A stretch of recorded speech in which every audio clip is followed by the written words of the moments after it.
Bonsoir Florent Krepseg. Bonsoir Estelle. Voilà qui ne vous a pas échappé. Mais oui, parce que depuis plusieurs jours, dans la presse francophone et étrangère, les articles s'enchaînent sur une menace d'éclatement de la bulle liée à l'intelligence artificielle. Le journal économique français Les Échos passe en revue ces financements colossaux qui pourraient faire éclater cette bulle de l'IA. La Libre Belgique expose de son côté en pleine page ce qu'elle pense être les prémices de cet éclatement, à savoir la chute ces jours-ci de la bourse de Séoul et la forte baisse sur les marchés de SoftBank, un géant bancaire très impliqué dans l'IA. Mais l'excellente explication sur cet éventuel éclatement est à lire dans le dernier numéro du magazine britannique et libéral The Economist, qui nous dit ceci: pour obtenir un rendement de 10% sur leurs investissements d'ici 2030, les entreprises de l'IA devront réaliser 650 milliards de dollars par an en chiffre d'affaires, soit l'équivalent de plus de 400 dollars par an pour chaque utilisateur d'iPhone dans le monde. Ça fait beaucoup d'argent. Oui, beaucoup de milliards. Alors on vient de voir ce qu'en dit la presse, mais qu'en disent les marchés?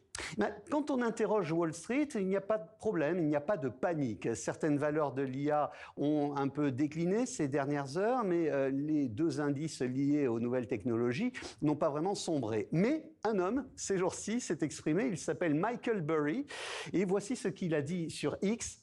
Parfois, on voit des bulles et parfois, la seule manière de gagner est de ne pas jouer. Michael Burry est un investisseur bien connu qui vient d'annoncer que son fonds d'investissement a carrément parié contre deux colosses de l'IA, le fabricant de puces Nvidia et le spécialiste des data Palantir.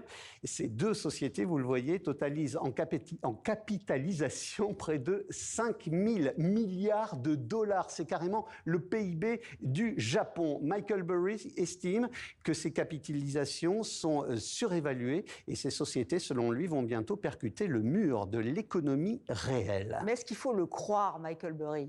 C'est toute la question. Mais enfin, cet homme-là a fait fortune en 2008 parce que, seul contre tous, il avait parié sur l'éclatement de la bulle immobilière liée aux fameux subprimes. On s'en souvient tous.